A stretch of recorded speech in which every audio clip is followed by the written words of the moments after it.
काय सांगाल दादा, तुम्ही इथं या झेंडूची फुलाची शेती करताय, काय म्हणून करता आणि कशा करताय? ते असं आहे साहेब, आमचा हा नाशिक जिल्हा आहे. या नाशिक जिल्ह्यामध्ये नगदी पीक आहे कांद्याचं, आणि त्या कांद्याच्या संदर्भामध्ये पिढीजात ते कांद्याच्या बाबतीमध्ये इथून मागं इथून पुढं कांदेत लावत आत्तापर्यंत कांद्याच्या पिकावर अवलंबून असलेले शेतकरी. आणि इथं नाशिक जिल्ह्यामध्ये हा पूर्व पट्ट्यामध्ये काही इरिगेशनचा कुठला भाग नाही, पाणी नाही, बंधारा नाही, इरिगेशन नाही, पाट नाही. ते कांद्याचे नगदी पिकं असल्याने आत्ता जी पिढी जी आहे आत्ताची, ते कांद्याला आत्ता जे भाव आहे ते 500-700 रुपये. आणि कांद्याचे करून कांद्याचा जो भाव, कांद्याचा खर्च, लागण खर्च, खाद, मजुरी, औषध जर पाहिलं तर कांद्यामधून शक्यतो मला वाटतं 20%-15%च अमाऊंट खायला जाते, 85% खर्च येतो. म्हणून या कांद्या पिकाच्या संदर्भामध्ये विचार केला आणि ह्या नवीन तंत्रज्ञान म्हणून फुलशेतीकडे शेतकरी आम्ही वळलो. या फुलशेतीच्या माध्यमातून जर म्हणायचं झालं तर फुलाच्या बाबतीमध्ये आम्हाला गणपती बसले त्यावेळेस काही झालं तरी 20 रुपयापासून तर 60 रुपयापर्यंत किलोचा भाव मिळतो. आणि नवरात्रामध्ये घट बसले त्या टायमाला पण तीच कंडिशन असू शकते, आणि शॉर्टेज आलं तर 100 रुपये पण जाऊ शकते किंवा 10 रुपये पण येऊ शकते. कारण ते पीक जे असं आहे, फुल लावल्यापासून 2 महिन्यामध्ये ते सुरू होतं. मग 2-5 crate, 10-5 crate, 50 crate, 60 crate, 100 crate कोणी शेतकरी काढतो. एकरी किती खर्च येतो तुम्हाला फुलाचा का? एकरी खर्च येतो साधारणतः 15,000 ते 20,000 रुपये. तर ते फुलाच्या उत्पन्न? बाबतीमध्ये बोला ना, उत्पन्न कसं होतं? फुलाच्या बाबतीमध्ये तेच सांगतो ना, फुलाच्या बाबतीमध्ये उत्पन्नाचा विषय घेतला तर 2 महिन्यानंतर चालू होतं. साधारणतः आता आपण उभे त्या ठिकाणी साधारणतः एक 20 गुंठ्याचा म्हणजे 1 बिघ्याचा प्लॉट आहे पाठीमागं आपल्या.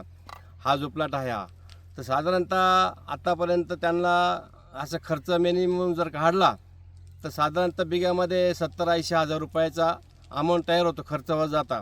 आणि भावाची जर चलन वाढली तर भाव थोडासा जर पुढे सरकला तर साधारणतः 1,00,000-1,25,00,000 रुपयाचं 1 बिघामध्ये उत्पन्न निघतं. आणि 2 महिन्यातच कालावधी चालू होतो, आणि 2 महिन्यामध्ये ते संपून पण जातं. कांद्या पिकापेक्षा परवडतं का? पिकापेक्षा किती काय परवडतं. ह्या पिकाला हे जे फुल निघतं ह्याला व्यापारी तुम्ही जागेवर येतो का तुम्ही घेऊन जाता, कशा पद्धतीने त्याच्यामध्ये असं आहे, काही व्यापारी आमच्या 2-4 जणांचे कॉन्टॅक्ट आहे. ते संगमनेरचे असो, अकोल्याचे असो, नाशिकचे असो, अहमदाबादचे असो, गुजरातचे असो, काही मुंबईचे असो, हे 4-5 व्यापारी आमचे कॉन्टॅक्टमध्ये आहे. आणि ते व्यापारी इथं येऊन फुलाचा भाव ठरवतात. आणि जर आपल्याला पटलं तर आम्ही जागेवर पण देऊ शकतो, आणि नाही पटलं तर मुंबईला नेतो, गुजरात नेतो, अहमदाबाद नेतो आणि बडोद्याला नेतो. आणि मेन मार्केट म्हणजे सुरत मंडी मोठी आहे इथं विचार केला तर मंडी. तर त्या बाबतीमध्ये हे शेतकरी अशा पद्धतीने वळले. तर त्या फुलाच्या बाबतीमध्ये बियाचं सांगायचं ठरलं तर 4 ग्रामची पुडी आहे ती 2,000 रुपयाला मिळते. ज्याच्याकडं थोडीशी कायपत असते त्या टायमाला तो फुली आणि रोप आणि किंवा नर्सरीतून मागवतो. त्या टायमाला तो विचार करून फुलाची. साधारण खर्च किती येतो तुम्हाला एकरीला? साधारणतः 15,000 ते 20,000 येतो खर्च. उत्पन्न किती होतं तरी? मग उत्पन्न साधारणतः 80-90 हजार रुपये होतं मिनिमम. सर बाजार दर वाढले तर 1 लाखाच्या पुढे जातो. काय नाव आपलं? नाव काय आपलं? आपलं नाव मधुकर हरी जाधव, भरवीर, चांदवड, नाशिक, महाराष्ट्र. आता काय सांगाल या फुल शेती तुम्ही करताय या संदर्भात? शेतीबद्दल बोलायचं म्हटल्यानंतर कांदा आणि फुल याच्यात जमीन आसमानाचा बदल झालेला आता या आजच्या युगामध्ये. कांदा जे हे पीक आहे मजुरीत अजिबात आम्हाला शेतकऱ्याला परवडत नाही.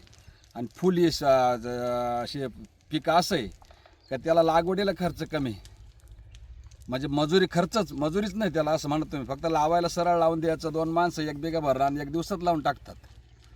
आणि त्याच्यानंतर तोडायला बी एक मनुष्य जवळजवळ 10 क्विंटल माल तोडतो, 10 कॅरेट माल तोडतो दिवसात, 1 दिवसात.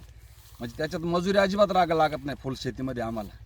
मग त्याच्यामुळे ना सरासरी 1 बिघा मग आम्हाला मिनिमम जर बाजार 20 रुपये किलो बाजार असले तर आम्हाला कमीत कमी 80,000 रुपये 1 बिघा मागच राहतात पाठीमागं. त्याच्यापेक्षा बाजार वाढवा भेटली तर याच्यापेक्षा जास्त पैसे राहतात. कधी कधी आम्हाला 50, 60, 70 या वर्षी आम्हाला जवळ 70 रुपयापर्यंत मार्केट गेलं होतं आमच्या. म्हणजे या दरवर्षी हिशोबाने यावर्षी आम्हाला शेती जास्त परवडली फुल शेतीमध्ये असं. काय नाव आपलं? माझं नाव उत्तम नाना जाधव.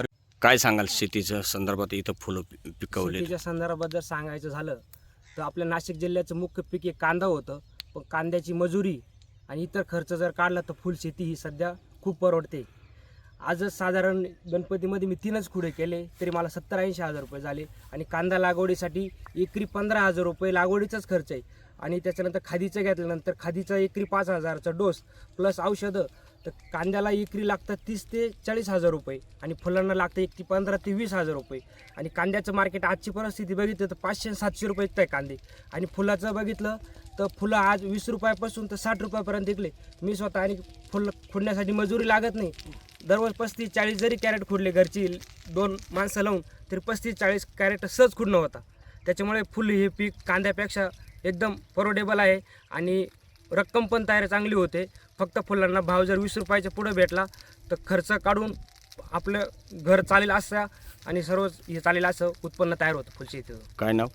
माझे नाव महेंद्र राधाकृष्ण शिंदे, भरवीर.